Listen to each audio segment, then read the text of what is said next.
Good morning students. आज हम आपको class 7th SST geography chapter 2 inside our earth यानी पृथ्वी का आंतरिक भाग पढ़ने जा रहे हैं, जिसमें हम लोग द एवर चेंजिंग अर्थ पृथ्वी पर होने वाली जो परिवर्तन है उसके बारे में पढ़ेंगे, रॉक साइकिलिंग के बारे में पढ़ेंगे, importance of minerals, sudden forces movement, volcanic status, earthquake, effective of earthquake, structure of the earth interior, minerals etcetera. ये सारी चीज़ों के बारे में हम आपको पढ़ने जा रहे हैं, जिसमें हम लोग स्टार्ट करते हैं द एवर चेंजिंग अर्थ यानी पृथ्वी पर होने वाले परिवर्तन के बारे में पढ़ने जा रहे हैं।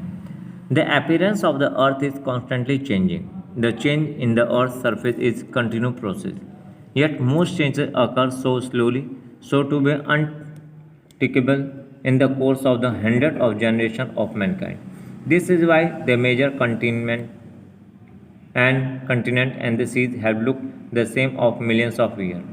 The most significant forces of nature causing slow changes in the earth are water, ice and wind. जो अपीयरेंस यानी कि पृथ्वी का जब उद्गम हुआ उसी समय से काफ़ी बहुत से परिवर्तन हुए हैं। पृथ्वी पर आप रहते हैं तो यहाँ भी देखते हैं परिवर्तन होता है, यानी कि दिन और रात के मामले में देख लीजिए यहाँ भी परिवर्तन होता है। प्लस उनकी जलवायु, सुबह जलवायु अलग रहेगी, दोपहर में अलग रहेगी, शाम को अलग रहेगी, रात में अलग। ये आपके लगातार होने वाली परिवर्तन है। इसी प्रकार के अन्य परिवर्तन भी हैं। कुछ ऐसे हैं जो बहुत ही तीव्र गति से होते हैं, कुछ ऐसे हैं बहुत ही धीमी गति से होते हैं जो पता नहीं चलते हैं। इसमें बहुत से कंटिनेंट्स हैं जो आप जानते हैं कि महाद्वीप हैं, उनके साथ ही एंड सीज समुद्र की ओर देखते हैं जो लगभग एक जैसे दिखते हैं, लेकिन हज़ारों वर्षों में इनमें परिवर्तन देखने को मिलता है। मोस्ट सिग्निफिकेंट फोर्सेज, इसमें सबसे बड़ी महत्व के ग्रोइंग है स्लो चेंजिंग, और जिसमें आपका वाटर, आइस और विंड को देखने को मिलेगा।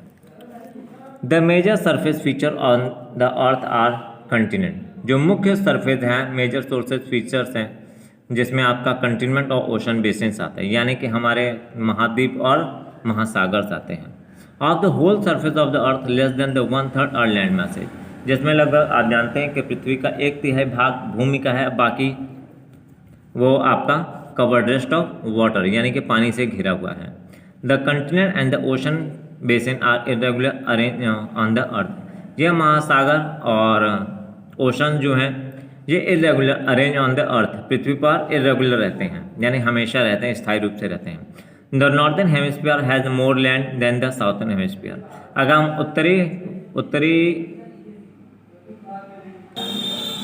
यदि हम उत्तरी गोलार्ध की ओर देखते हैं तो उत्तरी गोलार्ध जो है वो दक्षिण के अपेक्षाकृत अधिक भूमिगत है। But the continent and the ocean have not always remain the same as they are today, लेकिन जो कंटिनेंट है, महाद्वीप है और ओशंस है, ये हमेशा एक समान नहीं दिखाई देते हैं जैसे आज दिखाई दे रहे हैं। It is believe that the continent have been drifting apart, इस प्रकार से विश्वास किया जाता है जो महाद्वीप हैं वो हमेशा ड्रिफ्ट होता रहता है। अकॉर्डिंगली इसके अनुसार nearly 150 million years ago there was a single continent on the earth known as Pangaea, लगभग आज से 150 मिलियन अगो, लगभग 150,000 साल पहले एक ही द्वीप हुआ करता था जिसे पेंगोरिया नाम से जाना जाता था। पृथ्वी का यही एकमात्र द्वीप था।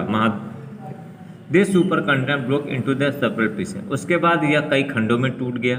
विच बिगन टू ड्रिफ्ट अपार्ट, जिसके मतलब खंड टुकड़े होने के बाद यह कई भागों में विभाजित हुआ। अबाउट 15 करोड़ ईयर्स होकर, लगभग 15 करोड़ वर्ष पहले Pangaea had split into 2 giant land masses, Pangaea जो है वो 2 भागों में विभाजित हो गया।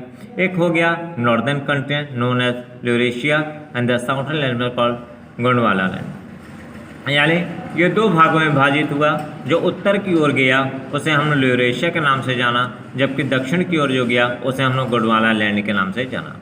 Between this 2 giant land masses along the shallow ocean existed and it known as the Tethys sea, इस प्रकार से जब 2 भागों में विभाजित हो गया तो आपके समुद्र भी 2 भागों में, समुद्र भी खंडित हो गया, जिसमें आप लोग एक शैलो ओशंस हो गया और दूसरा हमारा टेक्टोनिक सी हो गया।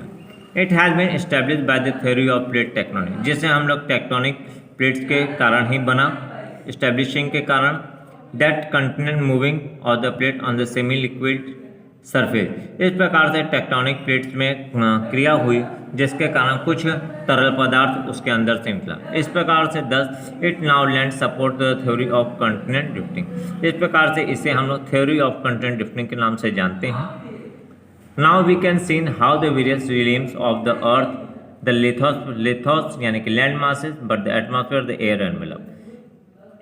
इसके अलावा हम पृथ्वी के अनेक जो स्रोत हैं वे उसके बारे में पढ़ते हैं, जिसमें सबसे पहले आता है लिथोस यानी कि भूमि का भाग जिसे लैंड मास के नाम से जाना जाता है। दूसरा वायु का भाग जिसे एटमॉस्फेयर अथवा एयर एनवेलप के नाम से जानते हैं।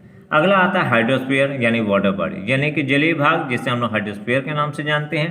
एंड द बायोस्फीयर में जो जीव का भाग है जिससे जीवन की रचना हुई उसके बारे में हम लोग बायोस्फीयर के नाम से जानते हैं। This global realms together constitute our national army. इस प्रकार से भौगोलिक स्तर पे आप ये सभी जो हैं द्वीप के हमारे प्राकृतिक वातावरण के अंग कहलाते हैं। इसके आगे structure of the earth interior ये हम लोग अगले भाग में पढ़ेंगे। तब तक के लिए धन्यवाद।